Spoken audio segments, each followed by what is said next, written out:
আমার এক মেয়ে অষ্টম শ্রেণীতে পড়া অবস্থায় গোপনে একজনের সাথে অবৈধ সম্পর্কে জড়িয়ে পড়ে। এতে সে বেবি কনসিভ করে ফেলে। লোকলজ্জার ভয়ে আমি গোপনে তার অ্যাবর্শন করাই। এখন সে এবং আমার বাবা মা সবাই অত্যন্ত লজ্জিত এবং অনুতপ্ত। আল্লাহর কাছে খাঁটি মনে তওবা করেছি। এখন তাকে আমার জেনার শাস্তি দিয়ে পবিত্র করতে চাই। আমরা জেনার শাস্তি পবিত্র করতে চাই যেন সে আখিরাতে আল্লাহর পাকড়াও থেকে বেঁচে যায়। এ বিষয়ে ইসলামী দৃষ্টিভঙ্গি আপনার কাছে জানতে চাই। বাচ্চা দুধ খেলে মায়ের অজু ভাঙবে কিনা?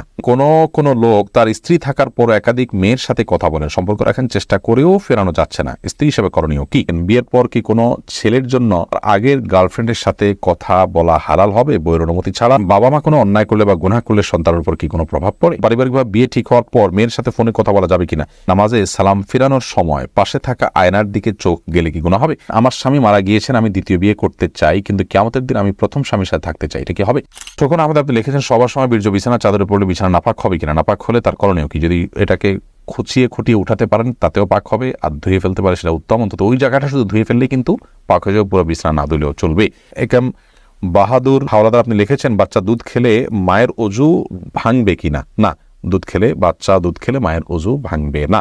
কাজী ফাতেমা লিখেছেন কোনো লোক তার স্ত্রী থাকার পর একাধিক মেয়ের সাথে কথা বলেন, সম্পর্ক রাখার চেষ্টা করেও ফেরানো যাচ্ছে না, স্ত্রী হিসেবে করণীয় কি?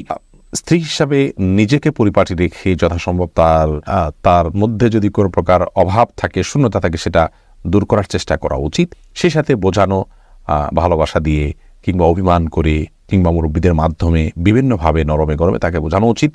এবং অন্য কারোর মাধ্যমে নিজে কোনোভাবে যদি সংশোধন করা না যায়, তাহলে সেক্ষেত্রে তার পাপের কারণে স্ত্রী তিনি পাপী হবেন না, অপরাধী হবেন না। প্রত্যেকের পাপের বোঝা তিনি বহন করবেন। সবর করে যদি আপনি তার সাথে সংসার করে থাকতে চান, সেটা সুযোগ আপনার জন্য শরীয়ত রেখেছে। আর যদি তার এই দুশ্চরিত্র এটার মাঝে আপনার টিকে থাকাটা কঠিন হয়, আপনার সবরের বাইরে চলে যায়, মনে হয় যে আল্লাহর বিধান লঙ্ঘন করে ফেলবেন, তাহলে সেক্ষেত্রে মুরব্বীদের মাধ্যমে তার কাছ থেকে তালাক নেয়ার এখতিয়ারও আপনার আছে। এর আগে আপনি লিখেছেন বিয়ের পর কি কোনো ছেলের জন্য তার আগের গার্লফ্রেন্ডের সাথে কথা বলা হালাল হবে বইয়ের অনুমতি ছাড়া? গার্লফ্রেন্ড এই শব্দটাই হলো একটা নোংরামির শব্দ। আমরা গার্লফ্রেন্ড বলবো না, বরং বলবো যে তার জেনার সঙ্গী, যার সঙ্গে সে জেনায় লিপ্ত ছিল বা হারাম সম্পর্কে লিপ্ত ছিল, সে অবৈধ বন্ধু, হারাম বন্ধু, তার সাথে কোনো যোগাযোগ রাখা যেতে পারে কিনা? তো বিয়ের পর হোক আর বিয়ের আগে হোক, কোনো মেয়ের সাথে কোনো ছেলে যদি হারাম সম্পর্ক থাকে, তাহলে সেই মেয়ে হোক আর ছেলে হোক, একজন অন্যজনের সাথে হারাম এটা বুঝতে পারার পর, তওবা করার পর, ফিরে আসার পর পুনরায় যোগাযোগ করা এবং সেই হারাম বন্ধু সুলভ যে যোগাযোগ আছে সেটা করা তাদের জন্য জায়েজ নয়। একান্ত নিরুপায় হয়ে কোনো প্রয়োজনে একজন আরেকজনের সাথে যোগাযোগ করতে, সেটা তো অবশ্যই জায়েজ আছে। অতএব বিয়ের পরে যদি চেষ্টা করেন, তাহলে তার অনেক বড় ধরনের খেয়ানত হলো, অনেক বড় ধরনের এটা আমানত নষ্ট করা হলো, তার স্ত্রীর সাথে প্রতারণা করা হলো, এটা জায়েজ নয়। যার কারণে আগের অবৈধ সম্পর্ককে পুনর্জীবিত করা কিংবা একে অন্যের সাথে আবার যোগাযোগ রক্ষা করা, এটা গুনাহের কথা। আব্দুল মামুন আপনি লিখেছেন বাবা মা কোনো অন্যায় করলে বা গুনাহ করলে সন্তানের উপর কি কোনো প্রভাব পড়ে? ভাই আব্দুল মামুন, সন্তানের উপরে প্রভাব পড়ে এ অর্থে যে বাবা মা যদি কোনো পাপে লিপ্ত হন, তারা যদি কোনো পাপ চর্চা করেন, কোনো অপরাধ চর্চা করেন, তারা সন্তানরা সেগুলো দেখতে দেখতে, ছোটবেলা থেকে, শিশুকাল থেকে তারা সেগুলো দেখতে দেখতে অভ্যস্ত হয়ে বড় হওয়ার আশঙ্কা থাকে। এই দিক থেকে তাদের উপরে প্রভাব পড়ায় বলা যেতে পারে। অর্থাৎ অসৎসঙ্গ অবলম্বন করতে করতে করতে করতে তাদের মধ্যেও সেই নেচারটা চলে আসার ভয়, সেই অভ্যাসটা চলে আসার ভয়, পাপের পথে পরিচালিত হওয়ার ভয় থাকে সমূহভাবে। কারণ মানুষ যা শুনে শিখে তার চাইতে দেখে শিখে অনেক বেশি।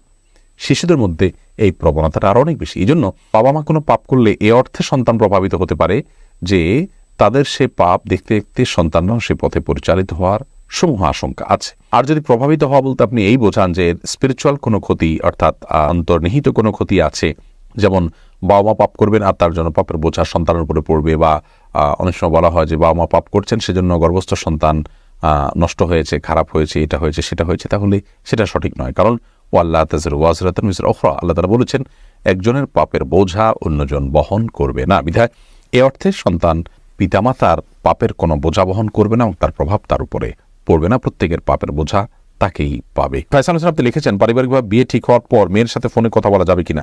বিয়ে ঠিক হওয়ার পরে ফোনে একান্ত প্রয়োজনীয় তথ্য কোনো কিছু জানা দরকার থাকলে জানতে পারবেন। এমনি আলাপ সালাপ বলতে যেটা বোঝানো হয় আরও স্বামী স্ত্রী সুলভ আলাপ সালাপ, সেগুলো কোনো অবস্থাতে জায়েজ নয় যতর মতো বিয়ের আগদ সম্পন্ন না হবে। মেঘনা এআডি থেকে আপনি লিখেছেন বিয়ের গিফট হিসেবে পরিবারের পক্ষ থেকে দেওয়া আংটি কি দেবর তার ভাবিকে পরিয়ে দিতে পারবে? না, দেবর তার ভাবিকে কোনো অবস্থাতেই পরিয়ে দিবেন না। এটি একটা নষ্ট কালচার। আমাদের সমাজে দেবর ভাবির সম্পর্কটাকে মনে করা হয় যে একে অন্যের সাথে খুনসুটি করবে, একে অন্যকে আপনার এই যে আংটি পরিয়ে দেয়া ইত্যাদি এগুলো করবে, এগুলো জায়েজ নয়। ইসলামের দৃষ্টিকোণ থেকে এগুলো হারাম, এবং এই কাজগুলোর মাধ্যমে হাজারো অনাচারের দুয়ার উন্মোচিত হয়, খোলে। আমরা সর্বনাশ হওয়ার পরের পরে আফসোস করে আক্ষেপ করি। যেমন একটু আগে একটা প্রশ্ন আমরা শুনলাম, যে প্রশ্ন শুনে আমরা বুঝতে পেরেছি যে কি পরিমাণ আমরা অসতর্ক, এবং অসতর্কতার কারণে কি পরিমাণ ক্ষতিগ্রস্ত হই আমরা, তার কিছু নমুনা এই সমস্ত ঘটনাবলী থেকে বোঝা যায়। নবী করিম সাল্লাল্লাহু আলাইহি ওয়াসাল্লাম দেবর সম্পর্কে বলেছেন, আল হাম ওয়াল মউত, দেবর সে তো মৃত্যু, আর পুরুষদের জন্য শ্যালিকা সে হলো মৃত্যু। তার থেকে, মৃত্যু থেকে মানুষ যেরকম পলায়ন করে সেরকম দূরত্ব বজায় রেখে সাবধান এবং সতর্ক থাকা উচিত। কারণ হলো এখানে ফিতনার আশঙ্কা থাকে অনেক বেশি। অতএব কোনোভাবেই তার দেবরকে আংটি পরে দেওয়া জায়েজ নয়। তাদের জন্য পর্দা বিধান ফরজ বিধায় এটা যদি একান্ত আংটি পরাতে হয় তাহলে সেক্ষেত্রে পুরুষকে পরাবে, নারীকে পরাবে, এবং মাহরাম কেউ পরাবেন, ভাবি দেবরকে নয়, দেবর ভাবিকে নয়। সাদি আপনি লিখেছেন, নামাজে সালাম ফেরানোর সময় পাশে থাকা আয়নার দিকে চোখ গেলে কি গুনাহ হবে? অনিচ্ছাকৃত চোখ চলে গেছে, তাহলে সাথে সাথে আপনি নিজেকে ফেরত নিয়ে আসতেন, তাতে গুনাহ হবে না। কিন্তু ইচ্ছাকৃতভাবে আয়না দেখা, কোনো কিছু দেখা, এটা জায়েজ নয়। কারণ আপনার দৃষ্টি তো আপনার সালাতের যে এরিয়া নিচের দিকে নিবদ্ধ থাকার কথা, আপনার সেখানে ডানে বামে উপর নিচে যাওয়ার কথা না। যদি যায় তাহলে সেক্ষেত্রে এটা সালাতের জন্য একটা ত্রুটি, এবং সালাত যথাভাবে আপনি আদায় করলেন না। অনিচ্ছাকৃতভাবে একবার হঠাৎ করে চলে গেছে, সাথে সাথে আপনি ফেরত নিয়ে আসছেন, তাতে ইনশাআল্লাহ গুনাহ হবে না। মৃধা মানিক লিখেছেন, সবার পর বিছানার চাদর পরিবর্তন না করে ওই বিছানার চাদরের উপরে অন্য কোনো সময় জানামাজ দিয়ে নামাজ পড়া যাবে কিনা? সবাসের পর বিছানার চাদর পরিবর্তন না করে, জি। যদি নাপাক পড়ে থাকে তাহলে সেটা পাক করার তো ভেরি ইজি। ওই জায়গাটা ধুয়ে ফেললে পাক হয়ে যাবে, বা খোঁচায় উঠে ফেললেও পাক হয়ে যাবে, বা বিছানার অন্য পাশে দাঁড়িয়ে আপনি নামাজ পড়তে পারেন। আর জানামাজ বিছানায় নামাজ পড়লে তো নামাজ হবে, কোনো অসুবিধা নেই। খন্দকার সাইদ আপনি লিখেছেন, কোন আমলের মাধ্যমে কি মানুষের ভাগ্য পরিবর্তন হয়? দোয়ার মাধ্যমে মানুষের ভাগ্য পরিবর্তন হয়। কিছু ভাগ্য আছে যেগুলো চেঞ্জেবল, পরিবর্তন হওয়ার সুযোগ আছে, সেগুলো দোয়ার মাধ্যমে পরিবর্তন হতে পারে। তবে পরিবর্তন হয়ে কোথায় গিয়ে দাঁড়াবে সেটাও আল্লাহ তাআলা জানতেন, এবং সেটা আল্লাহর কাছে চূড়ান্তভাবে লিখিত আছে, যেটা তাকদীর লেখক ফেরেশতারাও জানেন না। ইবনে তাইমিয়া রাহিমাহুল্লাহর একটি গুরুত্বপূর্ণ হাদিসের ব্যাখ্যা এবং হাদিস উপস্থাপনের মাধ্যমে আমরা এটা বুঝতে পারি। মুক্ত আপনি লিখেছেন, আমার স্বামী কথায় কথায় বকাবকি করে, আমার করণীয় কি? আপনি ধৈর্য ধারণ করবেন, স্বামীকে বোঝাবেন, কোনো আলেমের মাধ্যমে নসিহা করাবেন, এবং যথাসম্ভব নিজেও নিজের ত্রুটিগুলোকে সংশোধন করার চেষ্টা করবেন। সাদিয়া আখতার আপনি লিখেছেন, আমার স্বামী মারা গিয়েছেন, আমি দ্বিতীয় বিয়ে করতে চাই, কিন্তু কিয়ামতের দিন আমি প্রথম স্বামীর সাথে থাকতে চাই, এটা কি হবে? কিয়ামতের দিন কি হবে? এটা আলেমুল গায়বের বিষয়, একমাত্র আল্লাহ তাআলা ভালো জানেন। আমাদের দুনিয়ার আশা আকাঙ্ক্ষা আমরা যেভাবে লালন করি, মৃত্যুর পর আমাদের হুবহু এরকমই থাকবে, ব্যাপারটা কিন্তু সেরকম না। বিধায় আপনার যদি নিজের চরিত্র হেফাজত করাটা প্রশ্ন সাপেক্ষ বিষয় হয়, তাহলে সেক্ষেত্রে আপনি বিয়ে করাটাই উত্তম। বিশেষ করে একজন জীবনসঙ্গী এটা খুবই প্রয়োজন হয় বেঁচে থাকার জন্য। সেই জায়গা থেকে আপনি বিয়েতে আবদ্ধ হওয়া উচিত, এবং আল্লাহ রাব্বুল আলামিন কিয়ামতের ময়দানে কোন স্বামীর সাথে আপনার হাসর করাবেন, শেষ স্বামী হিসাবে তিনি আপনাকে পাওয়ার কথা, তিনি পাবেন নাকি আগের স্বামী পাবেন, এই বিষয়টি সম্পূর্ণ আলেমুল গায়বের বিষয়, আল্লাহ তাআলা ভালো জানেন। এই বিষয়ে কোন হাদিস স্পষ্ট করে আলাদা করে কিছু বলে দেয়নি, যেটা আমি নিশ্চিত করে বলতে পারি, আমি যতটুকু জানি। আল্লাহু বিসওয়াব। আমি একজন বিপর্যস্ত পিতা। আমার এক মেয়ে অষ্টম শ্রেণীতে পড়া অবস্থায় গোপনে একজনের সাথে অবৈধ সম্পর্কে জড়িয়ে পড়ে, এতে সে বেবি কনসিভ করে ফেলে। লোকলজ্জার ভয়ে আমি গোপনে তার অ্যাবর্শন করাই। এখন সে এবং আমার বাবা মা সবাই অত্যন্ত লজ্জিত এবং অনুতপ্ত। আল্লাহর কাছে খাঁটি মনে তওবা করেছি। এখন তাকে আমার জিনার শাস্তি দিয়ে পবিত্র করতে চাই। আমরা জিনার শাস্তি পবিত্র করতে চাই, যেন সে আখিরাতে আল্লাহর পাকড়াও থেকে বেঁচে যায়।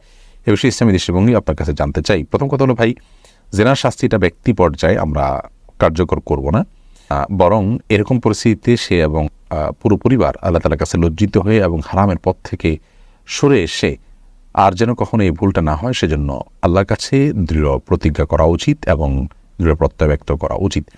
তওবা নাসুহা যেটাকে বলা হয়, খাঁটি তওবা, সেটা আমাদের করা উচিত, এবং আল্লাহ তাআলা ক্ষমাশীল, আল্লাহ তাআলা ক্ষমা করবেন। এবং এই যে আপনার পরিস্থিতি তৈরি হলো, এটি কী কারণে তৈরি হলো, কোন জায়গায় তৈরি হলো, তাকে কী ধরনের প্রতিষ্ঠানে দেওয়া হলো, কিভাবে সে অন্য ছেলেদের সাথে যোগাযোগ করে বিপথে চলে গেছে, সেই যে লাইফস্টাইল, সেটার ব্যাপারে আমাদের সংশোধনী আনতে হবে, এবং ভবিষ্যতে যেন এরকম ভুল না হয় সেজন্য তাকে উপযুক্ত শিক্ষা প্রতিষ্ঠানে দিতে হবে, এবং গভীর মনিটরিংয়ে রাখতে হবে, এবং সুন্দর পরিবেশ তাকে দিতে হবে। হারামের পরিবেশ থেকে তাকে বাঁচানোর জন্য আপ্রাণ চেষ্টা করতে হবে। একজন সন্তানের জীবনে সচ্চরিত্র এবং চরিত্রবান হওয়া এটা এত গুরুত্বপূর্ণ যে তার জীবনে তথাকথিত আজকালকার প্রচলিত শিক্ষার চাইতে 1000 গুণ বেশি গুরুত্বপূর্ণ। একজন অভিভাবক যখন এটাকে অনুভব করতে পারবেন, বুঝতে পারবেন, তখন ইনশাআল্লাহ বিদ্যালয়ে কোনো সমস্যা এমনিতে দূর হবে। বাকি কথা হলো যে জেনার শাস্তি আমি নিজে থেকে কার্যকর করার সুযোগ নেই। এরপরে আবু হানিফ রাজু আপনি লিখেছেন, অনেক সময় দেখি কবর দেওয়ার পর কবরের 4 কোণে 4টা খেজুর গাছের ডাল পুঁতে দেওয়া হয় এবং নির্দিষ্ট সূরা তেলাওয়াত করা হয়। এর কি কোনো ভিত্তি আছে? না থাকলে মাইয়াতের কবরস্থানে মাইয়াতকে কবরস্থ করার পরে কি করা উচিত? মাইয়াতকে কবরস্থ করার পর নবী করিম সাল্লাল্লাহু আলাইহি ওয়াসাল্লাম বলেছেন, উদউ লিআখিকুম ইস্তাগফিরু লিআখিকুম ওয়াসাউ লাহু তাসবীত, অর্থাৎ তোমাদের ভাইয়ের জন্য তোমরা আল্লাহর কাছে ক্ষমা প্রার্থনা করো এবং তার জন্য দোয়া করো, সে যেন দুনিয়াতে যেরকম ঈমানের উপরে ছিল মৃত্যুর পরও এখন মুনকার নাকিরের প্রশ্নের জবাবে যেন ঈমানের উপরে অটল অবিচল থাকতে পারে। তো সেজন্য আমাদের উচিত হলো, আমাদের কর্তব্য হলো ঈমানদার হিসাবে, ভাই হিসাবে, বোন হিসাবে কোনো ব্যক্তির মৃত্যুর পর তার জন্য, মৃত্যুর পর দাফনের পর, জানাজার পর, দাফন করার পর, কবর দেওয়ার পর কিবলামুখী তার জন্য আল্লাহর কাছে দোয়া করে যে আল্লাহ আপনি তাকে মাফ করে দিন এবং তাকে অটল অবিচল রাখুন ঈমানের উপরে যেমন তিনি দুনিয়াতে ছিলেন। তো এই দোয়াটা তার জন্য করা সুন্নাহ। এর বাইরে আপনার এই চারপাশে 4টা খুঁটি গাড়া বা গাছের ডাল পোতা কিংবা বিভিন্ন সূরা পাঠ করতে করতে এগুলো পোতা বা সূরা পাঠ করে এরকম কোনো নির্দেশনা কোনো হাদিসে আমাদেরকে করার জন্য নির্দেশ করা হয়েছে বলে আমার জানা নেই। আমরা সেটুকু করবো যেটুকু কোনো হাদিস আমাদের জন্য নির্দেশনা দেওয়া হয়েছে। আর মন গড়া কোনো কিছু আমরা যদি করি তাহলে সেটি কোনো কোনো ক্ষেত্রে বেদাতে পর্যবসিত হতে পারে এবং সুন্নাহ দ্বারা সাব্যস্ত না সেরকম কাজকে শরীয়তের কাজ, ইসলামের কাজ হিসেবে আমরা মনে করে করব না, বরং এটা করার মধ্যে গুনাহের আশঙ্কা আছে। এরপরে যে হিমের আপনি লিখেছেন, গলার নিচের অংশের চুলগুলো কি দায়ের অংশ? এগুলো একেবারে যেগুলো গলার কণ্ঠনালীর উপরে সেগুলো দায়ের অংশ নয়, কিন্তু থুতনিরই অংশর যেগুলো আছে সেগুলো আপনি চাচবেন না, সেগুলোকে রাখবেন।